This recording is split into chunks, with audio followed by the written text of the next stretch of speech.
Hi everyone, welcome back again. ഇന്ന് നമുക്ക് കറിയൊന്നും വേണ്ടാത്ത അല്ലെങ്കിൽ ലഞ്ച് ബോക്സിലൊക്കെ കൊടുത്തു വിടാൻ പറ്റുന്ന നല്ലൊരു ടേസ്റ്റി ആയിട്ടുള്ള റൈസ് തയ്യാറാക്കിയെടുക്കാം.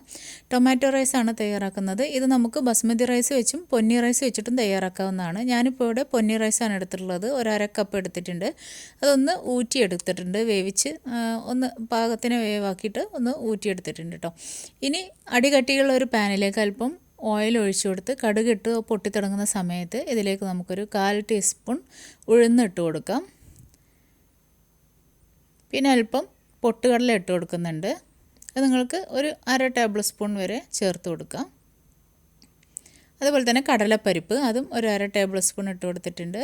പിന്നെ ഒരു 1/4 ടീസ്പൂൺ ചെറിയ ജീരകം, പിന്നെ അല്പം കറിവേപ്പില, ഒരു വറ്റൽമുളക് കഷ്ണങ്ങളാക്കിയത്. ഇത്രയും കാര്യങ്ങൾ ചേർത്ത് പെട്ടെന്ന് തന്നെ ഒന്ന് വഴറ്റി കൊടുക്കുക. ഇനി ഇതിലേക്ക് നിങ്ങൾക്ക് ആവശ്യമാണെന്നുണ്ടെങ്കിൽ നിലക്കടലയോ അല്ലെങ്കിൽ കശുവണ്ടിയൊക്കെ ഇട്ട് കൊടുക്കാവുന്നതാണ്. അപ്പോൾ അതൊക്കെ ഒന്ന് മൂത്ത് വന്ന സമയത്ത് ഇതിലേക്ക് ഒരു 5 വെളുത്തുള്ളി അല്ലി അരിഞ്ഞതും കൂടെ ചേർത്ത് കൊടുത്തിട്ടുണ്ട്. അതും കൂടെ ഒന്ന് വഴറ്റി നല്ലതായിട്ടൊന്ന് മൂത്ത മണം വരുന്ന സമയത്ത് അതിലേക്ക് നമുക്ക് ഒരു സവാള വളരെ തിന്നായി അരിഞ്ഞത് ചേർത്ത് കൊടുക്കുക. അതായത് കൊത്തി അരിഞ്ഞിരിക്കുകയാണ്. അതും കൂടെ ചേർത്തിട്ട് അതിലേക്ക് ഉപ്പും കൂടെ ഇട്ട് കൊടുത്തിട്ട് നമുക്കിതൊന്ന് വഴറ്റിയെടുക്കാം. അപ്പോൾ ഞാനിപ്പോൾ ഇവിടെ കുറച്ച് ക്വാണ്ടിറ്റിയിലാണ് തയ്യാറാക്കുന്നത്, അതിനുള്ള അളവാണ് കാണിക്കുന്നത്. ഇനി ഇതിലേക്ക് ഞാനൊരു 1/4 ടീസ്പൂൺ മഞ്ഞൾപ്പൊടിയും 1/4 ടീസ്പൂൺ മുളക് പൊടിയും കൂടെ ചേർത്ത് കൊടുത്തിട്ടുണ്ട്. അപ്പോൾ അതും കൂടെ ഒന്ന് മൂത്ത് വരുന്ന സമയത്ത് ഇതിലേക്ക് നമുക്ക് ഒരു വലിയ ടൊമാറ്റോ കുഞ്ഞായി അരിഞ്ഞതും കൂടെ ചേർത്ത് നന്നായിട്ടൊന്ന് വഴറ്റി കൊടുക്കാം. അപ്പോൾ നന്നായിട്ടൊന്ന് വഴറ്റിയതിന് ശേഷം നമുക്കിതൊന്ന് മൂടി വെക്കാം. ആ ഒരു ടൊമാറ്റോ ഒക്കെ ഒന്ന് സോഫ്റ്റായി വരാൻ വേണ്ടിയിട്ടാണ്. അപ്പോൾ 2 മിനിറ്റ് മൂടി വെച്ചതിന് ശേഷം ഞാനത് തുറന്നിട്ടുണ്ട്. അപ്പോൾ അത് നല്ല സോഫ്റ്റായി വന്നിട്ടുണ്ട് നമ്മുടെ ടൊമാറ്റോ. നന്നായിട്ടൊന്ന് വഴറ്റി കൊടുത്ത് നമുക്കിതിലേക്ക് അല്പം വെള്ളം കൂടെ ഒന്ന് ഒഴിച്ചു കൊടുക്കുക. അതിന് മുമ്പായിട്ട് നമുക്ക് അല്പം കായപ്പൊടി കൂടെ ചേർത്ത് കൊടുക്കാം കേട്ടോ. ഒരു 3 പിഞ്ച് കായപ്പൊടിയാണ് ചേർത്ത് കൊടുത്തിട്ടുള്ളത്. ഇനി നമുക്കിതിലേക്ക് അല്പം വെള്ളം ഒഴിച്ചു കൊടുക്കുക. അതായത് ഈ ഒരു ടൊമാറ്റോയും ആ ഒരു ഉള്ളിയൊക്കെ നന്നായിട്ടൊന്ന് സോഫ്റ്റായി വരാൻ വേണ്ടിയിട്ടാണ് കേട്ടോ. ഇനി ഇതൊന്ന് മൂടി വെച്ചിട്ട് ഒരു 3 മിനിറ്റ് നമുക്ക് വെയിറ്റ് ചെയ്യാം. അപ്പോഴേക്കും വെള്ളമൊക്കെ നല്ലതായിട്ട് വറ്റി നല്ലതായിട്ട് വെന്ത് വന്നിട്ടുണ്ട്. ആ ഒരു അതിലേക്ക് ചേർത്തിട്ടുള്ള ഉള്ളിയും അതുപോലെ തന്നെ ഒരു ടൊമാറ്റോ ഒക്കെ.